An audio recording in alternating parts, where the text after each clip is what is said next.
"Get out. Call security. Escort this woman out immediately." Branch manager Sandra Wilson's voice rang out like a blade through the already tense air of Liberty Financial's largest branch. In the middle of the lobby, Alicia Carter, a black woman in her 40s dressed in simple attire, stood calmly at the teller's window. The $75,000 withdrawal slip lay quietly between her and Sandra, an invisible line drawn between entitlement and prejudice. Two security guards strode forward, hands hovering at their belts. The entire bank fell silent. Every eye was fixed on Alicia. She addressed them with composed clarity, not a hint of fear in her tone. "I'm simply here to withdraw my own money. I've presented all the proper identification, and I haven't raised my voice or caused a disturbance." But Sandra did not back down. Her voice shattered the hush once more. "We don't hand cash over to fraudsters or people like you. You're making a scene. Take her out now." A guard reached out, his grip firm on Alicia's arm as he prepared to physically remove her. In that instant, Alicia slid her hand into her blazer pocket, a small, deliberate movement that marked the beginning of a stunning reversal, one that would alter not just her own fate, but the destiny of this entire bank. What follows is a tale of poetic justice more satisfying than anything you've seen. The very employees who so confidently expelled this customer had no idea that the woman they insulted was the one with the power to decide all of their fates. Monday morning in Atlanta was still stirring awake, but the downtown Liberty Financial branch was already alive with activity. The sun glinted off the polished glass exterior as customers streamed in, hurried, anxious, eager, or annoyed. Uniformed tellers in sky-blue shirts moved briskly between stations, the reception desk, and the waiting area. The click of high heels, the whir of printers, and the murmur of names being called blended into the familiar soundtrack of the financial world. In a secluded corner behind a row of plastic chairs, a black woman in her 40s entered quietly. Petite, with rich brown skin and her hair braided into a tight bun, her face was bare of makeup, but her eyes shone with purpose. She wore an unassuming outfit, well-worn sneakers with frayed stitching, and carried a faded canvas tote slung over one shoulder. A baseball cap shielded her face, helping her blend seamlessly into the crowd. No one in the bank, not the guards, the receptionists, nor the customers glued to their phones, suspected she was anything but an ordinary client. No one knew that just months before her name had dominated the business headlines. Alicia Carter, Liberty Financial's first black female CEO, the executive credited with rescuing two failing branches and recently appointed to lead the entire system. But this morning, Alicia came not as a powerful director, but as the humblest of patrons. No luxury car, no jewelry, no assistant in tow, and certainly no laptop or files. She chose the simplest disguise and took a seat at the very end of the bench as any other waiting customer would. While she appeared to check messages on her phone, she was in fact taking note of everything. The receptionist's greetings, the covert glances and furrowed brows reserved for plainly dressed patrons, the guards' shifts of stance, even the rise and fall of staff voices calling the next customer. Every subtle cue was etched into her memory. Beyond withdrawing her funds, Alicia harbored a deeper mission: to witness firsthand the injustices and discriminatory behavior that had prompted numerous complaints to the board of directors. For her, truth is forged in the details, and sometimes, only by playing the powerless role can one truly grasp what justice and integrity demand at the threshold of a bank. The lobby buzzed on, but in that quiet corner sat a modest woman, poised to unleash a reckoning that would reshape the destiny of this entire banking institution. As soon as Alicia settled at the end of the row of chairs, the bank's rhythm seemed unchanged, but her eyes were already cataloging the unspoken rules beneath the polite surface, where every glance, every smile, and every passing look carried layers of meaning that words could never capture. In less than 10 minutes, she'd witnessed a small drama of power and silent discrimination playing out among different groups. It began when Robert Miller, a tall white businessman with salt and pepper hair, a sharp gray suit, and a gleaming Rolex, pushed open the door. Without taking a ticket or joining the line, he was instantly recognized by Linda Brown, the blonde receptionist. Linda sprang to her feet, offering a warm smile and a gentle tone that stood in stark contrast to the curt manner she'd shown ordinary customers moments before. "Welcome, Mr. Miller. Let me show you to our VIP lounge. Would you like coffee or bottled water today?" Alicia didn't take her eyes off that exchange. A single look, a single smile, a gracious greeting. Just enough to elevate one person to VIP status while relegating everyone else to just a number. Moments later, an elderly Asian couple entered quietly. The wife clung to her husband's arm, eyes weary, steps tentative. Linda glanced at them for exactly 1 second, pointed toward the farthest seating area, and said tersely, "Take a ticket over there and wait until your number's called." No smile, no polite questions, no offer of assistance. Alicia caught the old woman's puzzled look as the couple sat down at the back, swallowed by the shadows, an image that could not have contrasted more sharply with the warmth offered to Robert Miller. Then Sophie Parker, a young white woman with golden curls in a blue and white plaid dress, strode in, her heels clicking on the marble floor. Linda's face lit up instantly. "Hi, Sophie. Where did you go for that picnic this weekend? You look radiant." "Just here to withdraw some cash," Sophie replied lightly. Linda laughed, waving her hand. "Don't mind me. I'll be quick. Can't keep a pretty girl waiting." 2 minutes later, Sophie was done, wished a wonderful day, and left without a single hiccup. Alicia noted every shift in tone, every lingering gaze, every act of unmasked favoritism toward customers deemed ideal. Sometimes prejudice didn't need harsh words or ugly actions. It thrived in cold indifference, in being invisible, in the tiny gestures and appraising looks that made a person feel utterly inconsequential, like an extra feature in a luxury showroom. The more she watched, the clearer the cycle of injustice became. Clients like Robert Miller or Sophie Parker received unquestioned priority, whether by design or by default.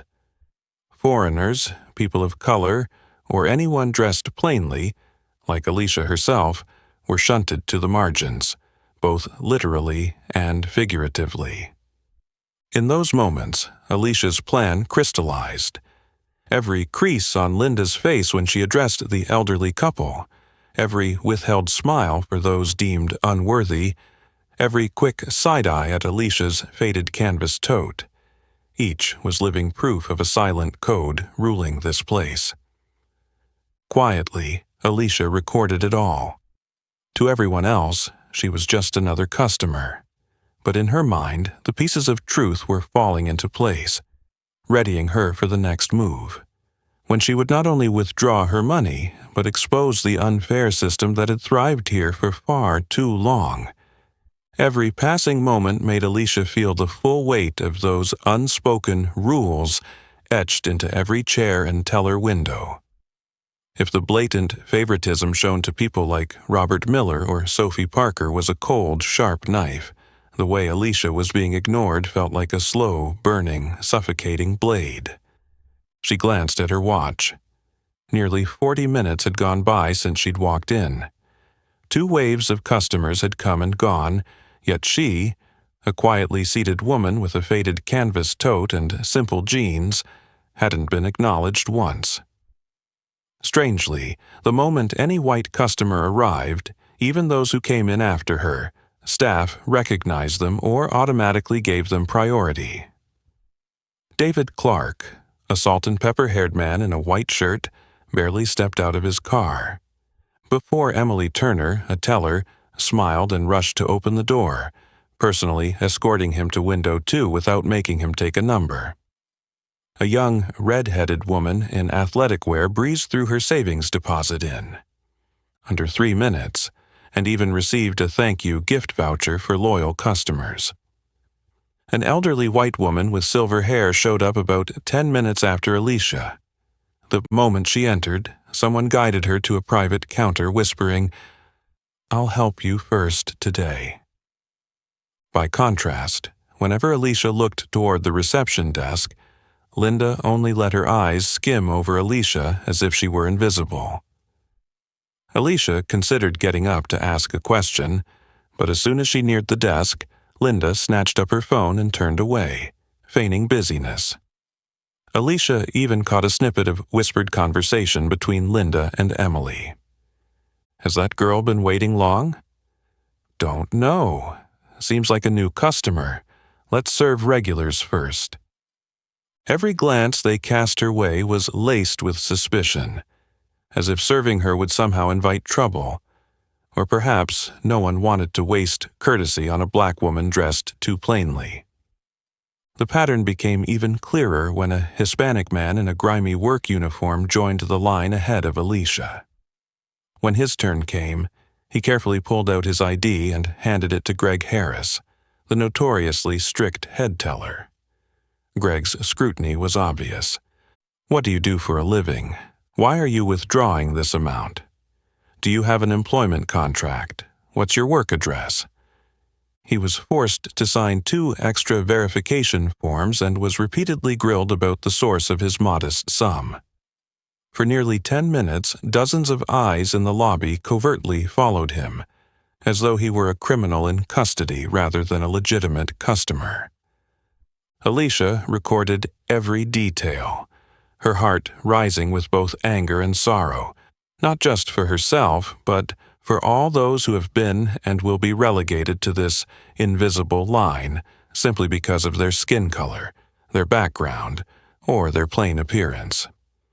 In that moment, she realized more clearly than ever. The greatest injustice isn't always open insults, but the quiet erasure and the subtle, painful exclusion that can reduce a person, no matter how legitimate their documents or claim, to a mere shadow within the very system they uphold. And in that drawn-out silence, every line on the employees' faces, every small gesture as they turned away, only steeled Alicia's resolve. Today, she wasn't just here to watch, she was here to change things. But before she acted, she would keep observing, ensuring that not a single attitude, action, or word could escape being brought to light. The lobby stayed deathly quiet, time stretching out like an inescapable strand of tension. When the Hispanic man left with a heavy look, Alicia realized only she and 2 others remained on the list, but Linda still deliberately avoided meeting her gaze. Finally, unable to ignore her any longer, Linda gave a reluctant nod and called out, "Number 47, please go to window 4. Alicia inhaled deeply and rose to her feet, appearing calm on the outside even as her heart pounded fiercely inside. All eyes instinctively brushed past her. A black woman in a plain tee and worn jeans, with no visible sign of status or power. Only the quiet confidence in her gaze hinted that she could not be completely dismissed. Window 4 was manned by Amy Sanders.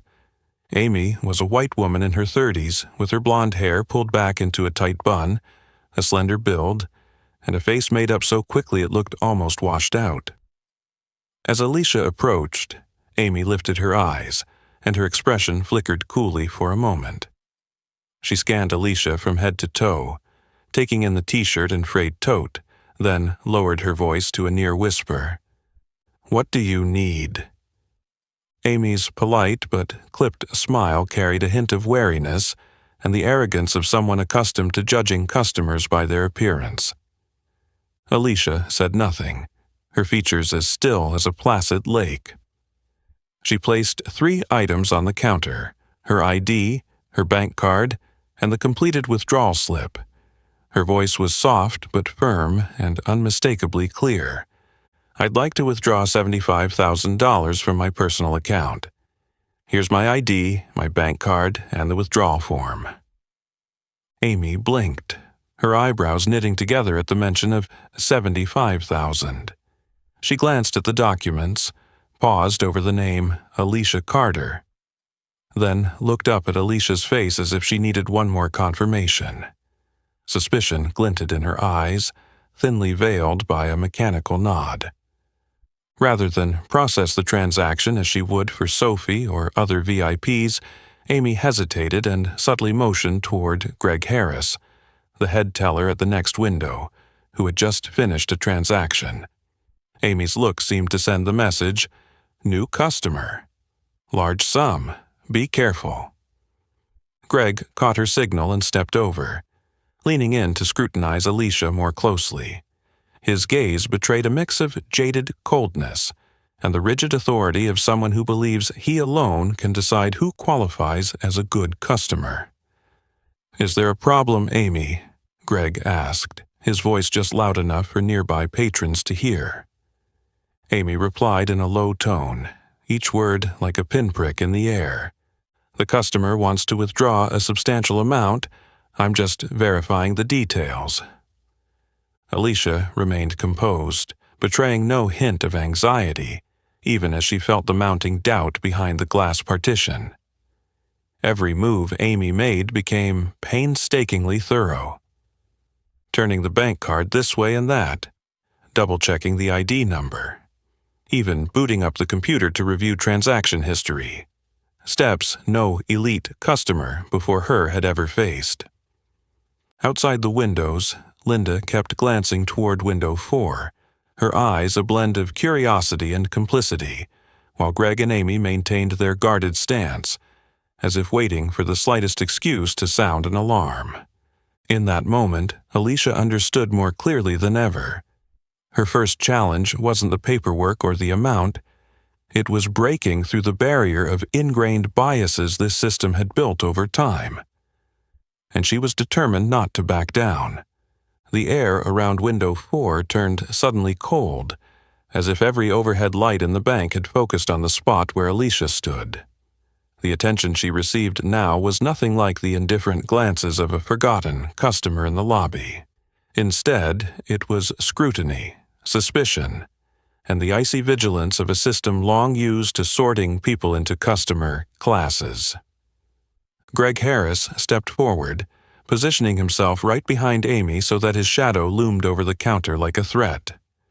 No longer speaking in a helpful tone, he raised his voice loud enough for everyone nearby to hear. "That's quite a large amount. Has this account had any unusual activity lately, Amy?"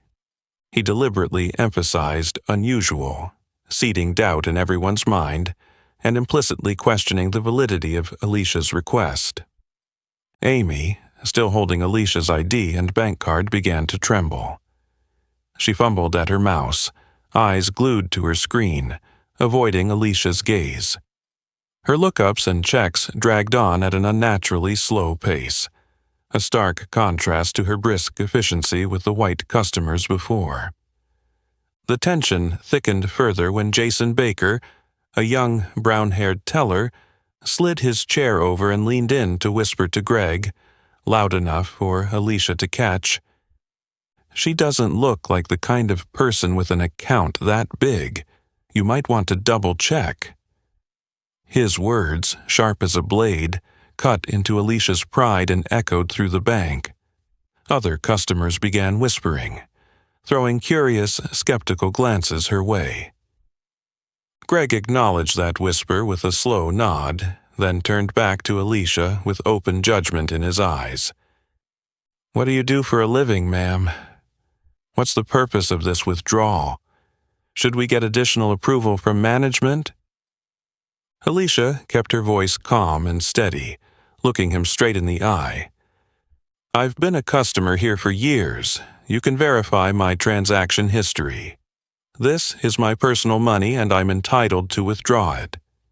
If you need further verification, I'm happy to cooperate, but I do expect you to respect my privacy and my rights as a client.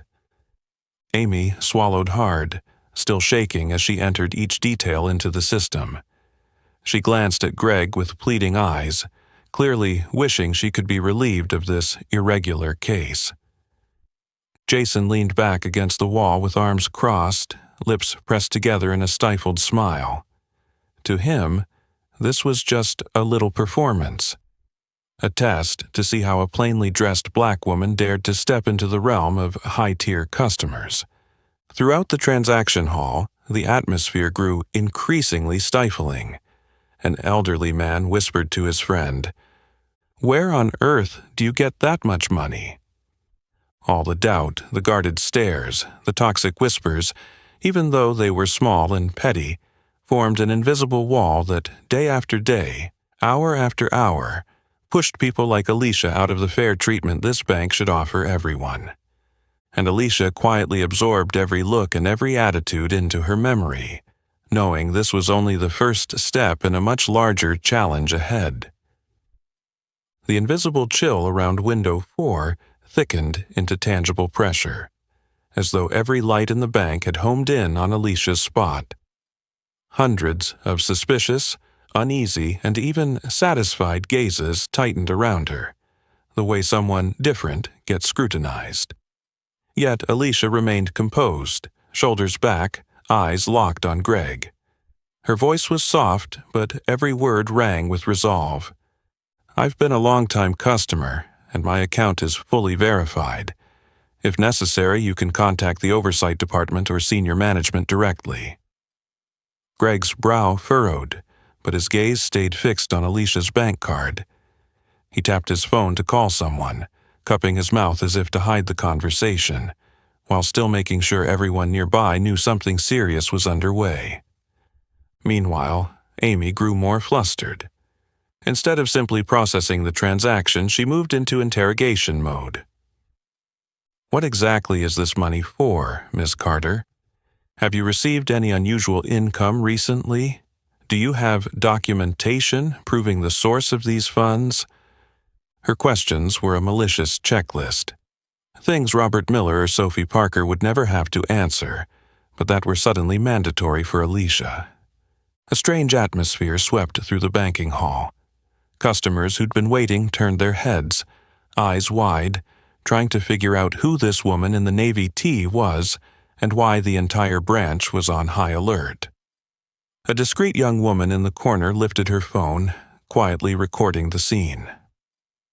At the far end, an elderly man leaned in to whisper to his companion, eyes narrowed with implication. Greg muttered into his phone, glancing occasionally at Alicia. The air grew denser, every word and look laden with blatant doubt and near hostility. This wasn't just a transaction anymore. It was an act of a community guarding its invisible borders against someone deemed unworthy. Under immense pressure, Alicia stood her ground. Calmly, she answered each question, restating her account details and transaction history, emphasizing, "If you have concerns about the funds, check your system. I've completed every required procedure, and I am under no obligation to explain my personal withdrawal unless there's a legal mandate." Amy hesitated, but her chill caution prevailed. She continued grilling Alicia over trivial details, clearly trying to buy time and win Greg's approval. Greg, phone now off, nodded at Amy as if to say, "Keep going, follow protocol."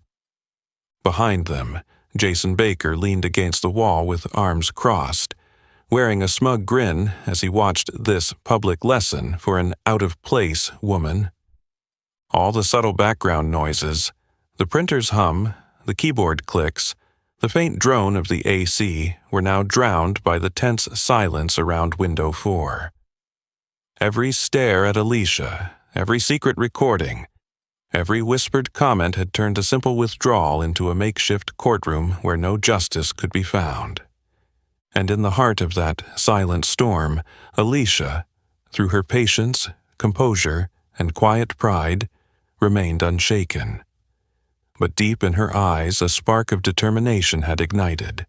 She knew, if she stayed silent today, Everyone who'd suffered injustice here would remain invisible shadows forever.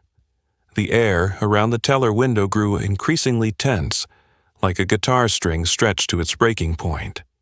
Less than 3 minutes after Greg's phone call, the entrance of Sandra Wilson, the branch manager of Liberty Financial, made every gaze in the lobby feel heavy, almost suffocating.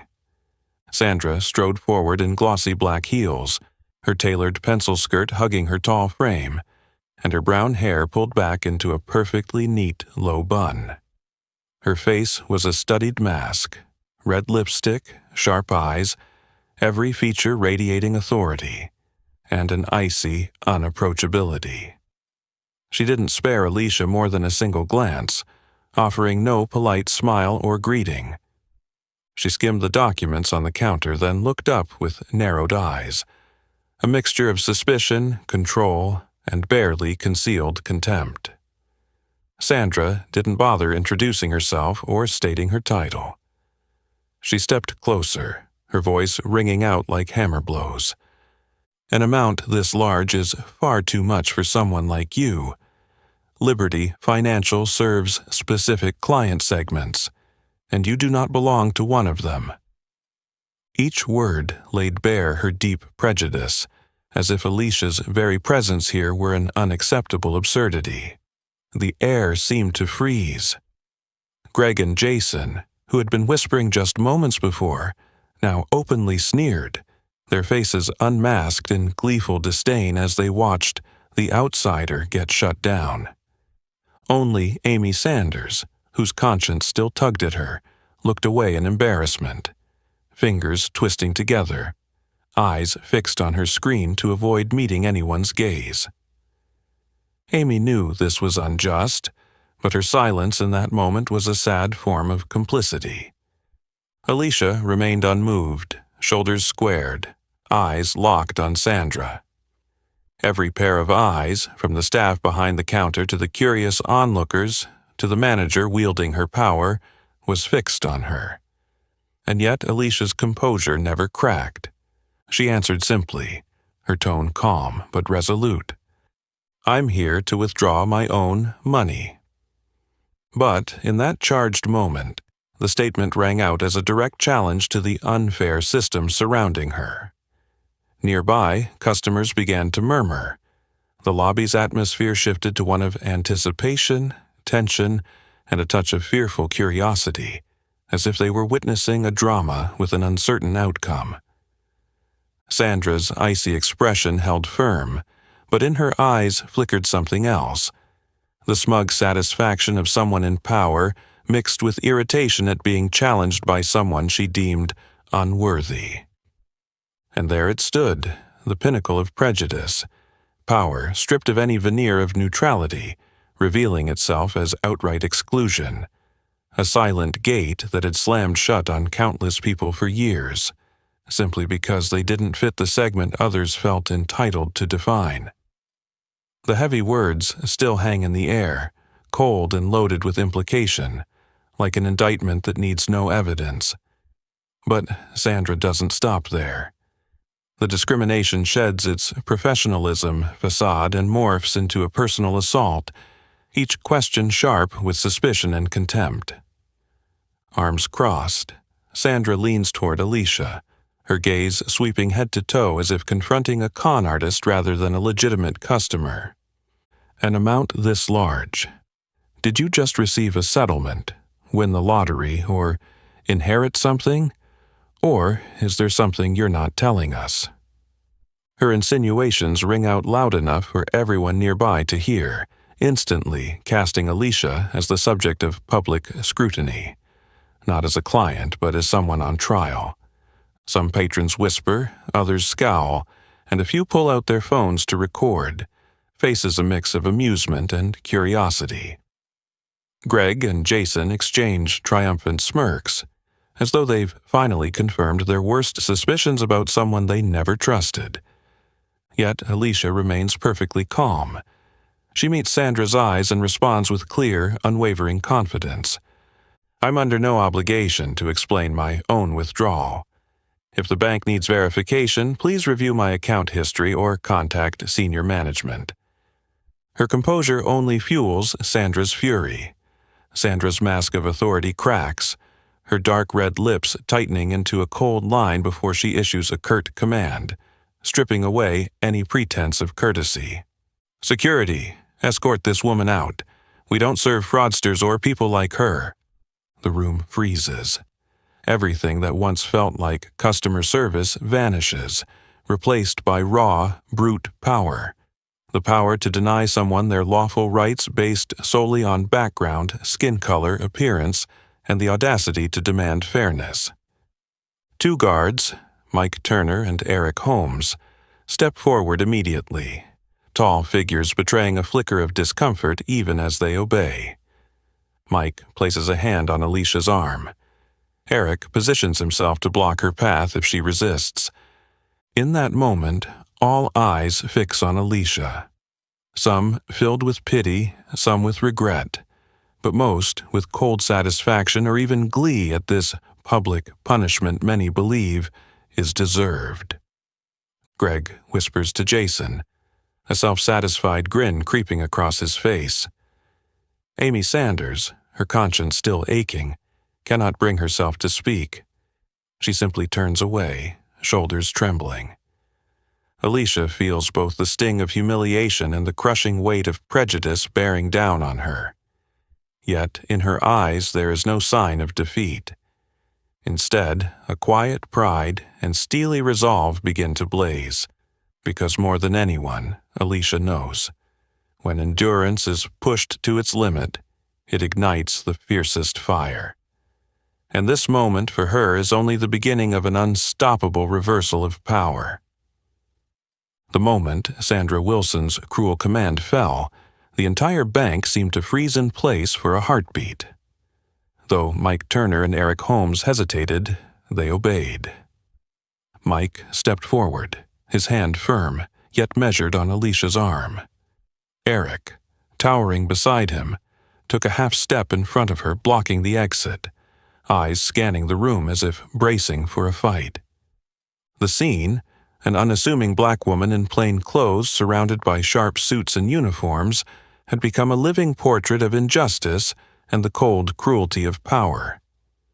Yet, what stunned everyone wasn't a desperate struggle from Alicia, but the remarkable calm she maintained. Gently, Alicia removed Mike's hand from her arm. Her gaze was steady, her voice clear and unhurried, with no hint of pleading or anger. "I'm not causing a disturbance, I'm simply withdrawing my own money. All my documents have already been verified." A murmur rippled through the crowd, a shift from idle curiosity to a quiet outrage building among the customers. A middle-aged woman behind her, face flushed with anger, spoke up. "What is this about? She's only asking for her own money." A young man in a blue shirt silently pulled out his phone, began recording the guards, forcing Alicia away. Within seconds, 2 or 3 more customers did the same, murmuring about the blatant injustice. In the back, an older gentleman rose to his feet, glaring at window 4 in open indignation. Someone at the reception desk called out, "What kind of rule is this? Whose bank is this? Who gave you the right to humiliate a customer in public?" But behind the counter, Sandra remained impassive, arms crossed, face as cold as ice. Greg and Jason exchanged smug grins as though watching a private comedy. Amy Sanders sat rigidly, eyes brimming with tears, torn between her conscience and her fear of losing her job. Eric spoke up, his tone mechanical as he restated Sandra's order. "Ma'am, we must ask you to leave.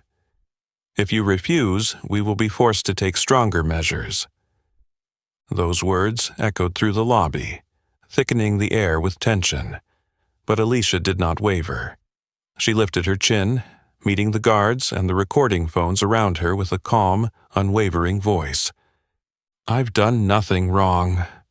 All I'm demanding is fair service. Forcing me out isn't just insulting. It violates this bank's own customer service policies." Silence cracked like ice. Faces from the back of the lobby to the main entrance, where a gleaming sign still proclaimed, "Dedicated service, equal treatment for all," registered shock, empathy, and growing indignation. In that charged stillness, a silent rebellion began to spread. Phones continued rolling, eyes softened with solidarity and rising anger.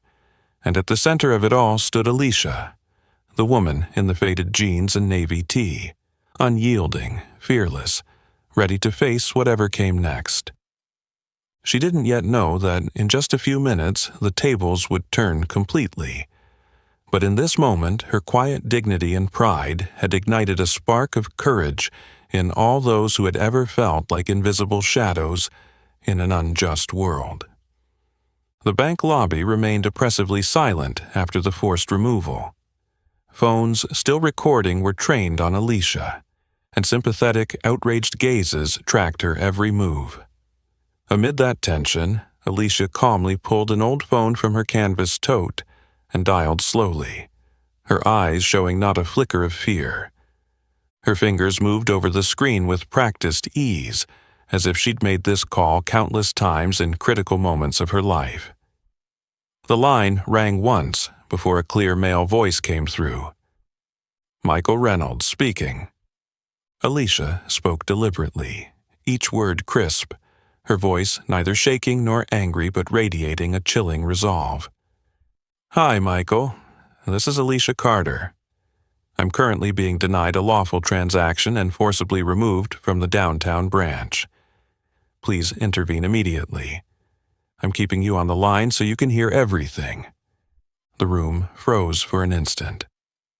Sandra Wilson looked at Alicia, the corner of her mouth curling into a haughty sneer. "You're wasting your time calling someone, ma'am. If you don't hang up and leave the bank, we'll call the police right away." Sandra's tone dripped with smug satisfaction, as though savoring her last moments of absolute power. Greg and Jason, standing behind her, began whispering to each other, their expressions shifting from confidence to uncertainty as they sensed something was amiss. Amy Sanders, still trembling, suddenly looked up at Alicia, her panic giving way to genuine concern.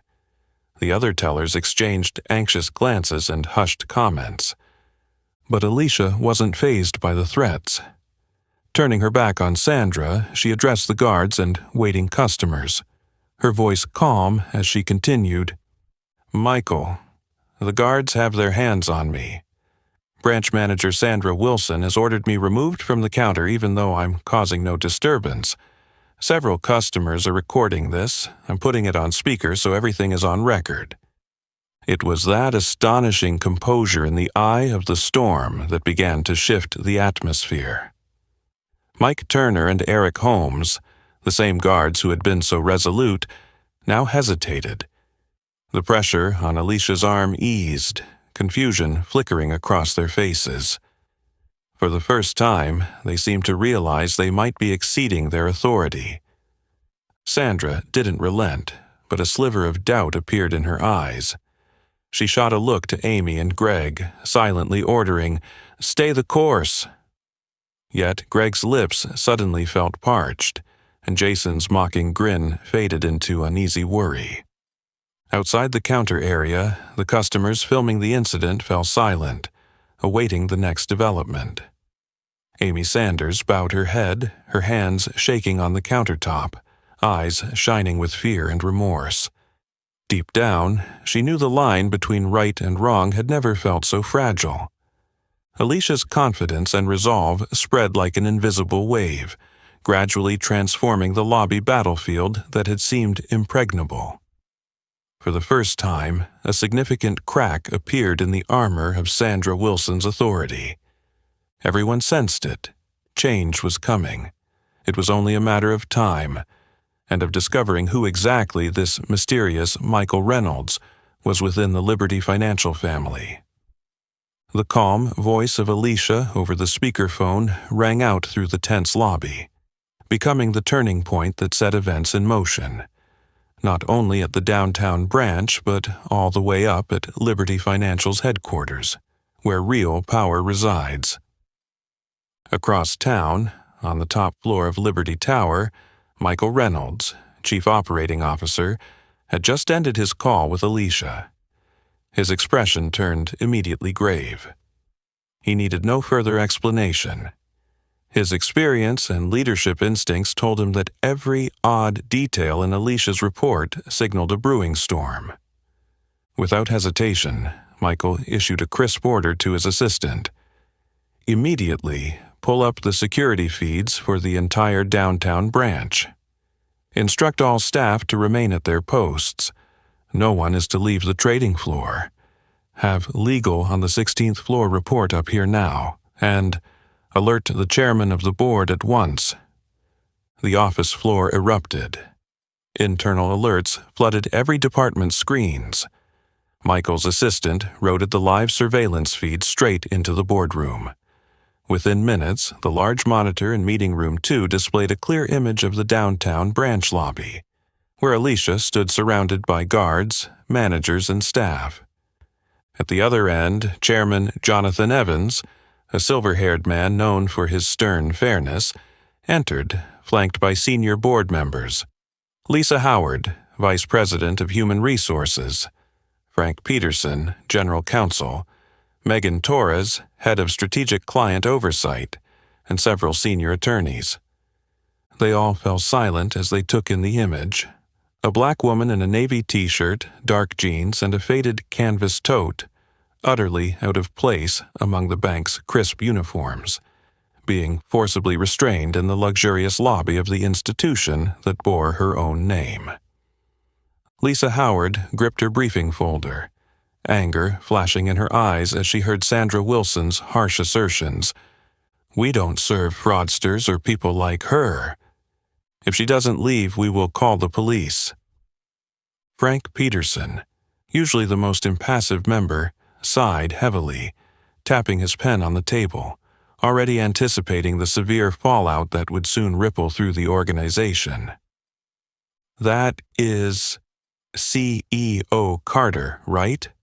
Megan Torres blurted, eyes widening as she recognized the familiar face in plain clothes.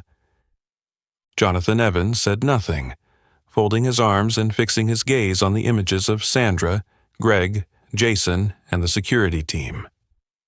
Then he spoke quietly to legal. "Preserve every second of this footage. Mark every word and action by the downtown branch staff. And get communications on standby. If this leaks, we cannot allow the narrative to slip out of our control." The tension in the boardroom matched that of the branch lobby.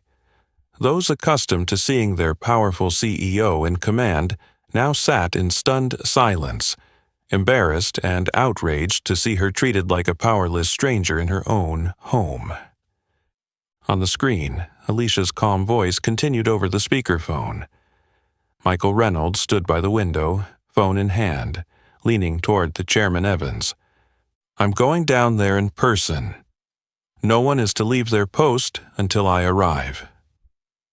Jonathan Evans nodded, his face composed, but his eyes burnt with a barely contained fury. Fury not just at the mistreatment of one individual, but at the betrayal of a core value of the entire institution. Every eye at headquarters was glued to that screen, waiting, seething, ready for the shockwave to come, one where, this time, the truth would no longer be hidden behind any facade. The entire lobby froze in that heavy silence after the forced removal. Phones still recording were pointed at Alicia, and sympathetic, outraged eyes followed her every move. Amid that tension, Alicia calmly pulled an old cell phone from her tote, dialed a number, her gaze unwavering. Her fingers moved over the keypad with practiced ease, as if she'd made this call countless times in critical moments. A single ring, then a clear male voice answered, "Michael Reynolds speaking." Alicia spoke deliberately, each word measured and resolute. "Michael, this is Alicia Carter. I'm being illegally denied a lawful withdrawal and forced out of the downtown branch. Please intervene immediately. I'm putting you on speaker so you can hear everything." The room stilled. Sandra Wilson's lips curled into a contemptuous sneer as she replied loudly enough for all to hear. "You're wasting your time calling someone, ma'am. If you don't hang up and leave now, we'll call the police." Her tone dripped with smug satisfaction, as though savoring her last moments of power.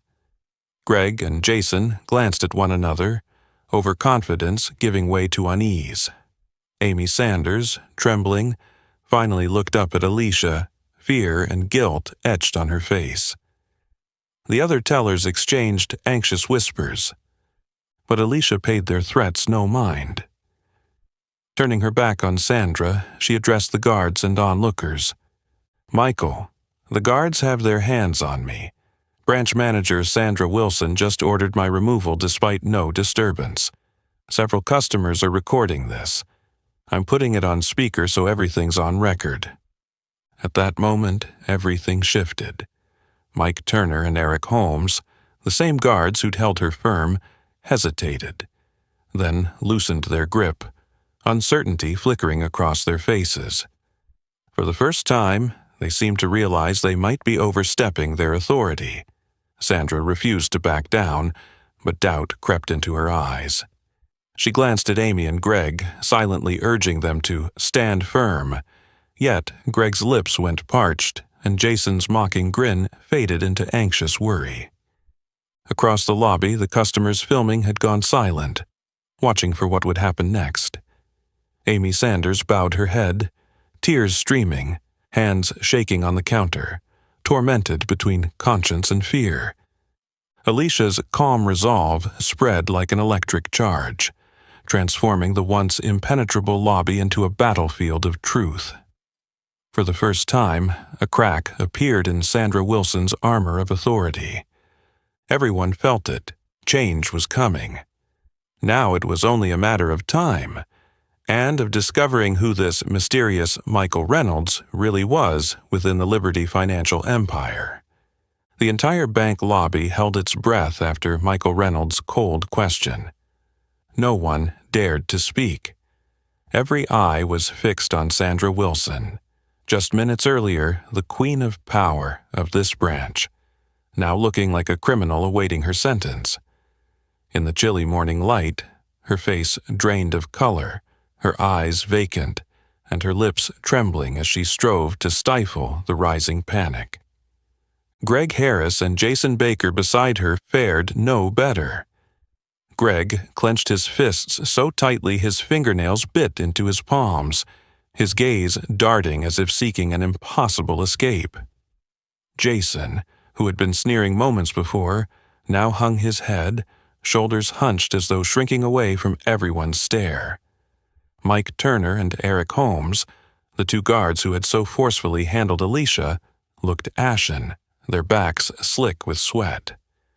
Amy Sanders could only sob, her broken apology echoing through the stillness. "I'm sorry. I really didn't know." Michael stood tall, his eyes sweeping the room, his voice firm and uncompromising. "Allow me to introduce you. This is Alicia Carter, Chief Executive Officer of Liberty Financial. The Board of Directors has been watching this entire incident live on our security cameras, and it's all recorded." His words crashed over the lobby like a thunderclap in clear skies, stripping away the last facade at the teller line. Shock and disbelief rippled through the crowd like a whirlwind. Sandra nearly staggered, her face going as pale as paper, her legs trembling as she stared at Alicia, the unassuming woman she had publicly humiliated and tried to expel from her own home. Greg shook visibly, his Adam's apple bobbing. Jason gasped for breath, unable to meet anyone's eyes, beads of cold sweat forming on his brow. Mike and Eric froze, waiting for their next command, fear etched into every line of their faces. The customers, once silent observers, now erupted. Mutters turned into murmurs of outrage, some dropping jaws in disbelief, others scoffing bitterly at the exposed farce. A few patrons still filming broke into applause, the sound swelling across the room like a wave, joined by cheers blending admiration with righteous anger. "Bravo! Serves the power trip tyrants right! Absolutely brilliant. Should have happened ages ago." At the center of the storm, Alicia stood unbowed, shoulders squared, her gaze calm yet sharp with authority. There was no arrogance or bitter triumph, only the serene confidence of someone who had weathered every storm and was now reclaiming justice for herself and for all who had silently endured the same injustice. In the corner, Amy continued to wipe tears, murmuring apologies with pleading eyes. Sandra, now fully aware of her mistake, was rendered speechless. Her career, her reputation, her power, all evaporated in that moment before her staff, her customers, and the company's highest leadership. In that room, truth could no longer hide behind any mask. Everything lay exposed, and the power of justice, no matter how delayed, proved strong enough to overturn even the most seemingly invincible games of injustice and arrogance. The hush in the lobby still hummed with whispered shock after Alicia Carter's identity was revealed. But within seconds, that murmur fell away into a profound silence as Alicia stepped deliberately into the center of the room, the very stage of false power, now set for a raw confrontation between justice and the remnants of injustice. She stood tall, shoulders squared, her eyes bright with unshakable resolve.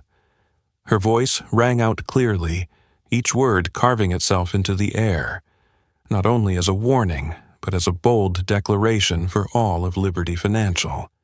"Sandra Wilson, Greg Harris, Jason Baker, you are hereby terminated effective immediately for gross violations of our policies, values, and anti-discrimination laws." Each name struck like a blade, severing every excuse and mask worn by those who had brazenly wielded power to trample others. Sandra Wilson froze, lips trembling, her last hope dissolving into despair in her eyes. Greg Harris went deathly pale, jaw clenched as though to stifle a cry. Jason Baker trembled, shoulders slumped, hands clasped in shame. Alicia didn't stop there. She turned to the remaining staff, her tone softer but still unwavering. "Amy Sanders, Mike Turner, Eric Holmes, you are suspended and will be investigated for your roles in this incident. Silence and inaction in the face of injustice are forms of complicity. Liberty Financial has no tolerance for such compromise." Amy burst into tears, a flood of sorrow and relief, knowing she'd reached the tipping point of remorse and awakening. Mike Turner and Eric Holmes bowed their heads in silent contrition.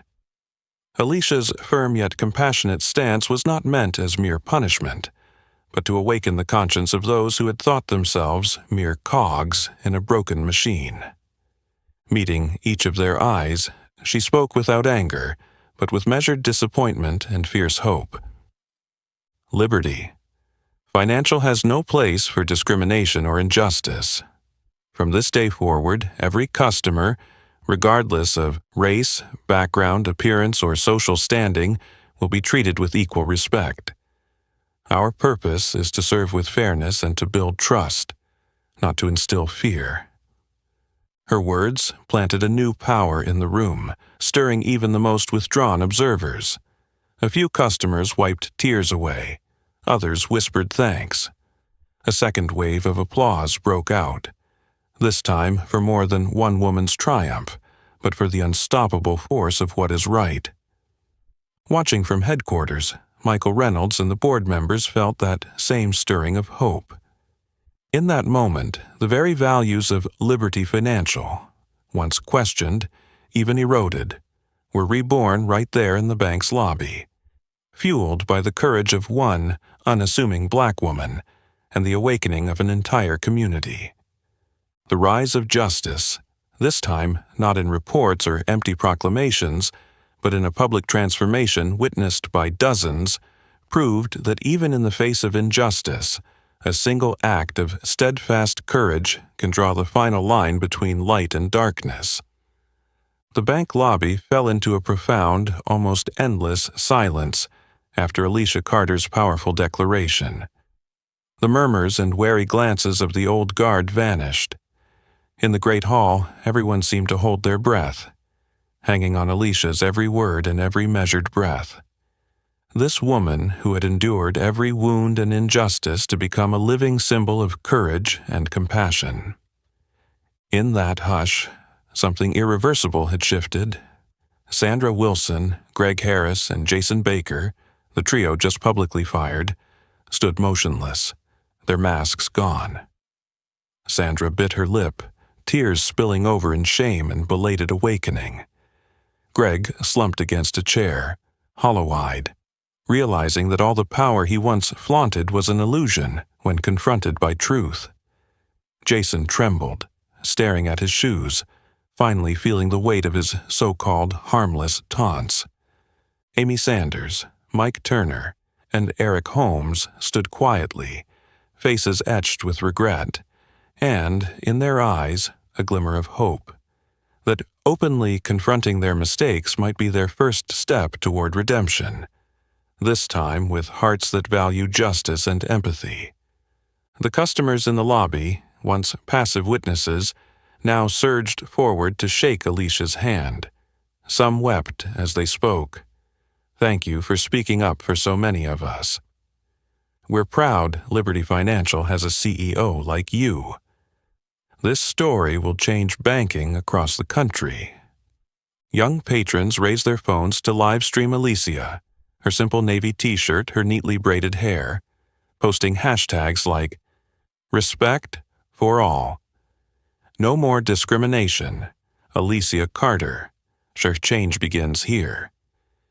Within hours, the video of this extraordinary event at Liberty Financial had gone viral nationwide, dominating news outlets and financial forums.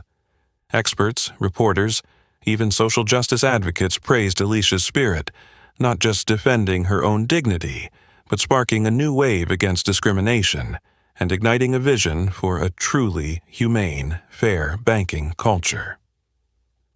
But above all was Alicia's message. Before leaving the lobby, she paused, meeting every gaze, from those who'd erred to those who had stood for what's right, from familiar clients to strangers she'd never met. Her voice was steady, heartfelt, yet resolute. No matter who you are, what you wear, or where you come from, you deserve respect and fair treatment. Never stay silent in the face of injustice. And in the midday light streaming through the windows, the image of Alicia Carter, a woman of humble dress but unyielding character, etched itself into the memory of everyone present. It wasn't just the end of a tumultuous day, but the beginning of a new era, one in which every individual understands the power of respect, justice, and the courage to stand up for what's right. That lesson will echo far beyond the walls of Liberty Financial, inspiring a generation to face injustice, to drive change, and to extend compassion, all regardless of who we are, where we come from, or what we've endured. If this story touched your heart, please hit like, share this video with your friends, and subscribe to the channel for more inspiring stories. Let's spread the power of justice, courage, and respect for everyone. Thank you for watching.